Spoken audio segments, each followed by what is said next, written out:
Hello, welcome back to the Cricket Nerds. Today we've got a very special guest, Dan from Our Cricket. Thank you for coming on. And we're going to be talking about a bit of a Ashes preview. So very exciting stuff. Dan, how's it going? Yeah, first of all, guys, thanks for having me on. Really kind for you to send the invite across. So I'm really looking forward to it too.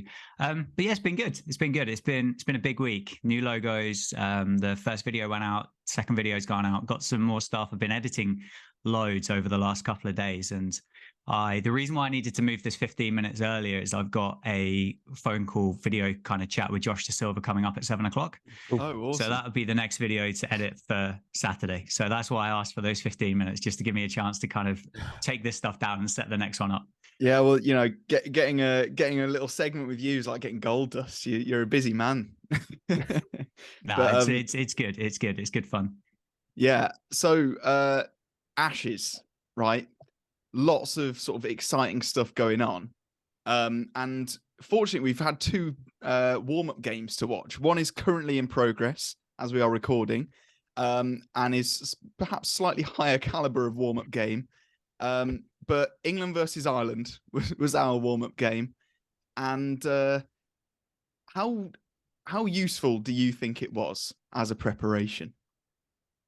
I don't think it was that useful in terms of it didn't really prepare our players to the best of our ability because it wasn't the challenge. Like if you think about Australia versus India, that's such a good warm-up for Australia to have for the Ashes because India are the second best test player nation currently, whereas Ireland are like 10th best. So I think all in all, England thought, let's finish this game early and then we can have a net session and we'll get more out of that. But I don't know in your guys' thoughts.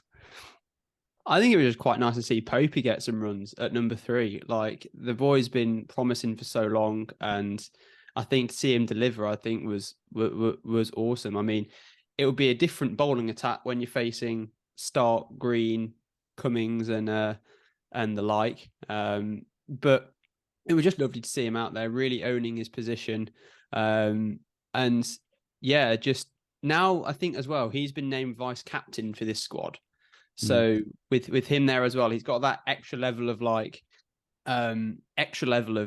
of seniority there as well. But Dan, I want to really hear what you thought about Josh Tong on debut. So I kind of tongue in cheek put out after he got Steve Smith out in that Sussex Worcester game that he'd play the first test of the summer. Just complete tongue in cheek. And as it kind of transpired, I think everything fell into place for that actually to happen. Do you know what though? As a test match, it completely passed me by. Like I was in Northampton for the Thursday and the Friday, so I didn't really watch it. I played cricket on the Saturday and obviously it was over by the time Sunday came around. So I didn't really watch much of it. I've seen a few highlights, and as you said, it was really good to see Ollie Pope score some runs. Really good to see Ben Duckett get that big score at the top of the order as well. Other than that, I don't really think there was a great deal to kind of report back on, to be completely honest. But I did like the fact that you called the World Test Championship final a warm-up game. I thought that was quite a nice play. I think the weird thing for me was the fact that it's first Test match of the summer at Lords. You normally see a full crowd, but they still have tickets for sale. So something just didn't seem that right about it. So maybe England's first proper test of the summer will be against Australia. I'm not sure if that's unfair to the Irish. That is unfair. You need to give Ireland their due because they smashed it around in the second innings and you know, got a lead, which was more than we all expected. But yeah, England were just too much for them, weren't they? But in terms of smashing it around, not as much of a Bazball fashion, but I'm a bit worried because Australia seem to be doing very well today. Dan, have you been keeping an eye on the Australia game today? Yeah, so I watched the first session this morning. What I will say about Australia and the way that Siraj and Shami bowled up top, I kind of felt like they could have been 3, 4, maybe even 5 down before they even got to lunch. Like that first hour was incredibly difficult, and Siraj in particular looked like he could have taken a wicket pretty much with every ball that he served up. Shami not so much, but Siraj really did look aggressive. But they got through that first hour, didn't they, having just lost 1 wicket. And they got through the tough bit, and well, they've just piled on, haven't they? Since, like, Travis Head has got a runnable 100, which was really impressive to watch. Smith just scores runs, doesn't he? Like, he's not the prettiest bloke to watch in the world, but if you're gonna put money or your house on some bloke to go out there and score 100, if you're not picking him, there's something wrong with you. Yeah, I'm a bit scared. I'm not gonna lie when I'm watching Australia bat like this, but I have to say that the bowling.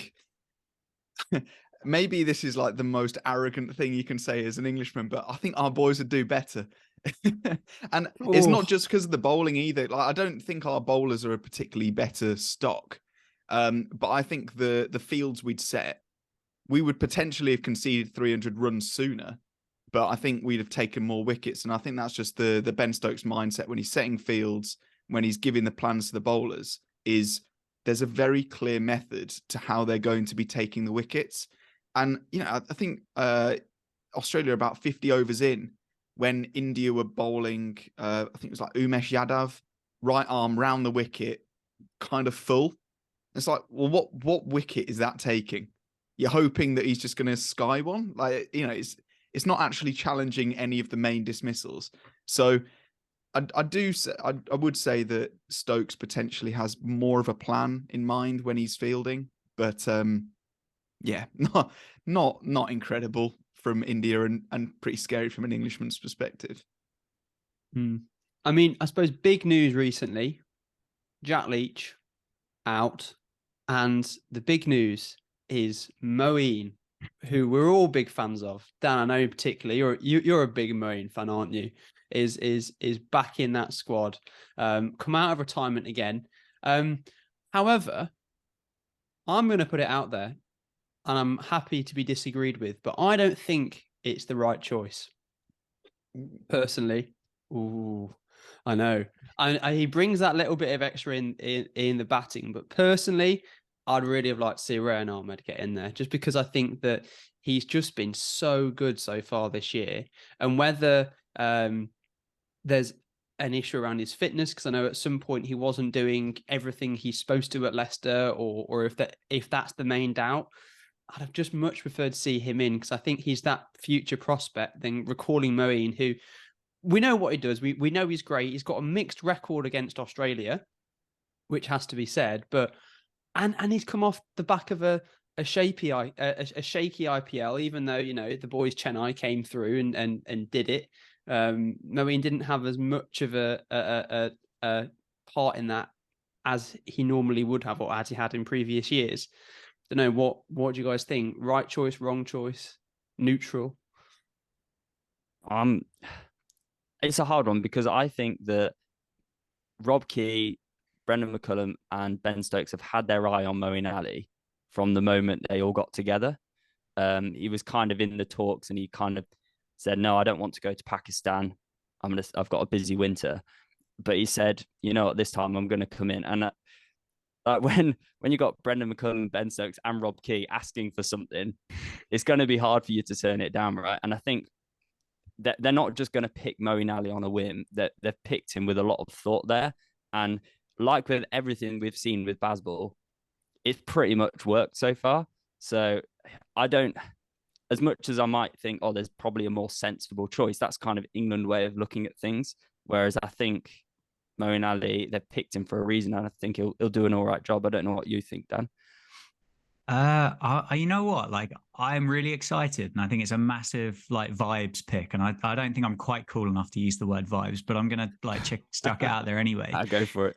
But I'm a bit 50-50, and I think Benji, you made a really good point. Like, what kind of message does it send out to people like Rayan, to Dom Best, to Will Jacks, maybe not so much, but an actual out and out spinner who's been playing county championship cricket since April? What kind of message does it send out to those guys that have been putting the graft in? And the second like the call goes out, we go back to a guy that hasn't played a test match since 2021, that's been playing IPL cricket, and as you said, it wasn't the best tournament that he's ever had. And you don't invest in those guys that are coming forward. On the flip side to it, like, I love the fact that England are looking at it and they're kind of picking players that we're going to try and win a test match today, rather than maybe what we've done in 18 months, 12 months ago, where it was, well, who are we going to pick so that we can beat Australia in 3 years' time? So I like that change. I think the other thing as well is, depending on Stokes's fitness, I don't necessarily know whether there's a guarantee that Moeen's going to play. I assume he is, bearing in mind we've brought him in the team. But if Stokes isn't fully 100% to go, we've got Anderson, who's missed the Ireland test for a rest because of an injury he picked up for Lancs. Robinson missed that test because of an injury he picked up for Sussex. Stuart Broad's obviously not getting any younger. Mark Wood is pretty frail when it comes to these injuries with fast bowling stuff. If we haven't got a fit Ben Stokes and we potentially drop one of those guys goes down, we've got Moeen and 2 seamers, and that's what we've got left. So I don't necessarily know whether it's kind of a case of you're definitely playing. But if he's not definitely playing, I don't know why they've gone to me. Like, surely he's not there to carry drinks, is he? I don't fully get it. No, I think Moeen is definitely going to play. And I think as far as messages to the county spinners at the moment go, I think the main message is get better, because, you know, we're having to resort to the seasoned vet that retired from tests 2 years ago. And it's because he seems to be you're right, the most exciting pick. Like, it is fun, definitely a vibes pick. I don't think I'm cool enough either. But I would say that, like, Jack Leach's numbers weren't amazing, but he definitely served a job. And you could all recognize what that job was. It's when your seamers are going, you know, you're going to need to give them a break every now and then. They're not all Jofra Archer. We can't afford to run them into the ground until they break. We need to, you know, rotate through. So we need somebody that's going to bowl one end, take a couple, and, you know, we'll set attacking fields. And it doesn't matter if they concede runs. But I think Moeen Ali can serve that just as well as Jack Leach. It just depends on how his body holds up, because he hasn't played that longer form for such a long time that I don't know whether he could last a whole test match. And he said himself when he first retired that, you know, he lost concentration. He wasn't feeling it anymore. So I think that's going to be the big test, is not so much whether he's skilled enough or whether he will necessarily take the wickets even. I think it's whether he will hold up mentally and physically for the task. I think what you have with Moeen is a naturally gifted cricketer, and he's definitely someone who is a confidence player. Like, when he first came into the England setup, it was very much, you're our number one spinner, and he showed a lot of confidence, and he had some very good test match series where he won test matches on his own, really. And then when he kind of was playing against Australia, and the setup saying, oh, you need to play that holding role, and they put pressure on Moeen, that's when he kind of has underperformed. Whereas I think in this current regime with Bazball, I think he will do better, and he has that confidence. And I think for Moeen, yes, there might be issues over his fitness, but in terms of his natural ability and his ability to perform in an Ashes series under Ben Stokes and Brendan McCullum, I think he's going to do all right. Putting Moeen out there. Come on, Moeen. No pressure. Look, we know what he can do. And I think, you know, to potentially counter my point earlier a little bit, I'm not going back on what I said. I still think there was a more bold choice that we could have gone with. But if you also look at that likely top 7 of Australia as well, there's 4 left-handers in there. And, like, first of all, I can't wait for Broad to come in and have a field day, because that's going to be wonderful. Hopefully he has Warner in his back pocket like he did a number of years ago. But that number of left-handers that Moeen's got, taking the ball away from them, bowling with the angles, I don't know, maybe that's a bit of rationale behind that as well.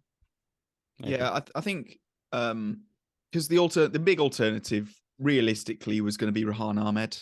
Like, they weren't going to pick like Liam Dawson, even though he's probably the most like-for-like and sensible pick. It was between Moeen Ali, the white ball specialist that retired, and Rahan Ahmed, the talented youngster that is barely out of the womb. So he's not even 19, is he? Yeah, he's not. He's 18. And I think, you know, realistically, Leach was probably going to get targeted by, like, Travis Head and everybody else. But Rahan Ahmed, I think he would have got a lot of tap. and it's whether or not he would be able to bounce back from that. Because after an Ashes series, I could definitely see a situation where Rahan Ahmed plays 4 out of 5 or something like that, and his average at the end of the series is 100 because he just has been absolutely carted around. So I think Moeen Ali, with that experience, potentially is the better pick. I mean, only a couple of years ago, Rahan was playing in our South Notts Cricket League that Mizak and James play in. Like, that's pretty. I mean, we're a pretty village standard when it comes to the. Oh no, you don't play in that league anymore, do you, Zach? But No. but he was playing against my club a few years ago, and it just puts into perspective that actually, he is one of these guys that's so promising. But whether that's the right thing. Dan, I want to hear from you. Have you got any top matchups you're excited to see, batting and bowling wise? I mean, the obvious, isn't it, is Warner and Broad. But that doesn't really feel like it needs to be said, does it? After what we saw in 2019, to get a repeat of that is going to be hilariously fun. And I know Warner did he get 43 today, didn't he, against India at the top of the order? And he looked good. Like, there was that one over from Umesh Yadav that he kind of cashed in on and inflated his score somewhat. But he looked all right once he got kind of in. But I don't necessarily think that Broad's going to give him the same kind of leniency that Umesh did in that particular over. Anderson against anybody. I mean, we've not seen him at home. He didn't play in 2019 at all. So that's going to be a new challenge for those Aussie batters. They wouldn't have faced him for that's going to be 8 years now, is it, in English conditions? I think, if about that. So that'll be good. And then, Stark with the new ball. I mean, hopefully we get a bit of a better matchup. Who takes one? Is it Crawley or Duckett takes one? I think Crawley takes Crawley it now, probably. Crawley takes one, does he? Oh crap! could be deja vu. We could have another Don Best, not Don Best. Rory Burns on our hands. Yeah. Oh, I've still got scars from that. Like that wakes me up in the middle of the night in a cold sweat, thinking about Rory Burns stepping 8 foot over his off stump and getting bowled. Right. Anyway, before I reverse into some PTSD, one matchup I'm really interested to see is Cam Green versus Joe Root, because Cam Green definitely had one over on him in Australia, because he is 6'7" and he was using all of that bounce. And Stokes said he wants fast, flat pitches. I don't know if you call that pitch doctoring, but it was definitely an interesting call, because I know England can produce flat pitches, but I don't know how fast they can be. Like, I haven't seen that many that really bounce, especially not like the Australian pitches. So I'll be really interested to see how Cam Green bowls, because he was pretty lethal in the last Ashes, against Joe Root, who is, still in really good form. And I'm hoping he has an incredible Ashes, because he needs it. And we need Root, I think, because we will lose wickets. It's not going to be the usual Bazball that we've grown to love, cherish, and kind of relax while watching. It'll be a bit of a panic fest, I think. But with that, I want to know what your predictions are, lads, because it's a new look England side, even though it's a lot of the same players. So 5 matches. Relatively safe to assume that there will be results in all of them, if with Stokes' new captaincy mindset. So I'm going to go round what's on my screen. So top left, I've got Benji. What's it going to be? Damn, I wanted to go to last and firmly fence it. No, come on. England have to win the Ashes, don't they? We have to. We drew them back in 2019. Australia retained them. It was such a great year, but we've got to. I'm actually going to say 3-1. I reckon there'll be a draw in there somewhere. I reckon we'll see Steve Smith just blocking it out in a dead-end, rain-affected game. I reckon that's going to be where it goes. A rain-affected. That's going to be the only way that we get a draw. But, yeah. I'm going to say this now, and England are going to lose the first 2 games, not like a right fall, aren't I? But no, 3-1. All right. Dan, you're next. I'm going 3-1. So I've said it a couple of times now on different bits and bobs, so I can't change my mind. So I'm saying 3-1. And I genuinely think we're going to get off to an absolute flyer at Edgbaston. I can see us winning the toss, or sorry, even losing the toss because we wouldn't bat first anyway. Get put in, score about 550 in a day, and never look back from there. I do think there's going to be one that's going to be a bit soggy, which is going to be that kind of no result. But yeah, I think 3-1 England. All right, Zach, you're next. I'm going to go off something that Ollie Robinson said, which kind of started off the whole, I don't know, the build up to this Ashes, which is we're going to give the Aussies a good hiding. I think that if we win the first Test match and we win the second Test match, then Australia and we win the third Test match, well, and we win I the reckon fourth Test match. if we win those first two, Glenn McGrath's then on the podcast. Australia will start to feel like we kind of feel when we go to Australia. So it all depends on that. If we win the first two Test matches, I can see it being like 4-0, 4-1 England. If we lose one of the first two Test matches, I still think England will win 3-2. That's where I'm going. All right. I'm also going 3-2, but I agree that if the momentum goes England's way, we could be looking at a 4-1. But I definitely don't see a clean sweep coming. Just the volatility and nature of Bazball, I think it lends itself to an absolute embarrassing defeat at some point. But I think we've got enough in the locker. And with that batting, going down to Moeen now at 8 or Wokes, whoever ends up playing, very, very, very exciting things. So that's pretty much a natural place to end. So Dan, just interested to know what's on the horizons. What's next for the Our Cricket Plus, and Dan Jad's channels? Yeah, so I think the last thing I'll say about the Ashes quickly, and I don't know whether you boys are old enough to remember 2005 or not, or whether you've watched kind of DVDs back or what it is, but this 2023 to me, I didn't get any of the hype for 2005. Like I didn't think cricket existed before then. So I kind of was, whilst I was meant to be revising for things, I was watching the cricket on Channel 4. And this feels to me as though it's got all the ingredients to be a 2005 style series, and one that we're going to be watching like box sets and reruns and Amazon documentaries and all of this other stuff for like 30 years to come. It just feels like that kind of series with all of the ingredients, the way we're playing. Australia probably are a better test team on paper, but I don't necessarily know whether they're kind of aware of just what Bazball is like until they get on the field with it. I agree.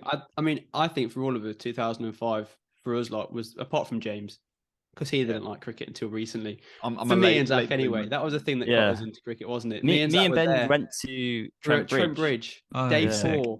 We saw Gary Pratt's run out of Ricky Ponting. Gary Pratt's run out. Simon Jones' dismissal to Michael Clarke. Which, if you're watching and you don't know what I'm talking about, just YouTube it. It's a beautiful thing. We were 7, 8 years old, I think we were at that point. So we were there with our dads. It was great. What a great day that was at 2005. But yeah, no, that's a really good point, and I like that. But yeah, sorry, we tailed you off. We cut you off short. What is on the horizon, Dan? Build up some hype. Not at all. Honestly, I'm mostly jealous that you guys were there in 2005. So I think basically like what I'm going to try and do over probably the next month, 6 weeks, I've got to try and kind of restart these channels. And it's kind of a process of not over promising and not over committing anything at the moment, because ultimately I do know roughly how much work's going to go into it. But at the same time, I don't fully know until I actually kind of get into the rhythm of it. So that's kind of it. So I've got some good guests lined up for the main channel. As I said earlier, having a chat with Josh Da Silva, the West Indies wicketkeeper, in about half an hour's time, which is going to be really, really good. I've got a video with Safe Zabe at Northants that's edited. So I just need to get through the final bit of that and upload that maybe for this weekend. Delighted to have Dan and Lucy join for like the pre and post match kind of content on the Our Cricket Plus channel. So that's kind of it for the first, say, 4-6 weeks is going to be just a case of let's get this going again. And then I think after that, it's going to be a case of, well, if that's gone well, can I add like an audio podcast back into it again? Can I start looking at kind of some T-shirts and some caps and things like that? But as I say, that's the not important stuff at the moment. It's a case of get the channels back up, and going again. Hopefully kind of it's going to be different, which is going to be difficult because a lot of the audience on those channels, they signed up for a very different type of content. But ultimately, I do need to change it, and which I explained in that video is kind of just forced my hand slightly. It was always going to happen. Whether it would have happened to this kind of in this form or not, I don't know. But I hope, obviously, a lot of people stick around, which would be amazing. And then hopefully as well, some new people will turn up. The people that maybe go away because they go, I don't want to watch that stuff anyway. There'll be some new people that will turn up and they go, actually, this is quite good. It's different. I like it, and I want to subscribe and I want to watch it. So yeah, the next 6 weeks are going to be really good. They're going to be really important. And yeah, I'm just going to have to work my absolute balls off sat at this computer on Premiere Pro, editing as much as I possibly can. But I'm looking forward to it. I'll speak for all of us when we are very excited to see what you got coming. Yeah, I'm sure it'll do well. And yeah, all the best for it. Now, on this channel, we've had a slightly less drastic, but equally amazing rebrand. Thanks to Sophie Likes Design. You can have a look on Instagram. The link will be in the description for all of the great things that she's done to our channel now. But yeah, let us know in the comments what we should call our new mascot. So our logo, this adorable little ball icon, the cricket nerd, what are we going to call our mascot? Okay, and then, you know, some of the best we'll have a big discussion. Okay, the Cricket Nerds Committee are going to discuss all of the options, and can join in if he wants. We will put it to you in a poll, and yeah, we'll have a good discussion on knowing what our mascot is going to be called. So yeah, thank you so much for watching. Don't forget to like and subscribe. It really does help us out. You can follow our social medias. It's all in the link tree down below. You can also hear the audio versions of these podcasts. Leave your Cricket Nerds questions down below, and you know, maybe we'll be able to ask them to some guests as well. And yeah, other than that, we'll see you later. Links for all Dan's stuff as well will be below, even though you'll know it already because he's a YouTube sensation these days. But all of Dan's socials and stuff will be in the description as well. Yeah, brilliant. All right, see you later, guys.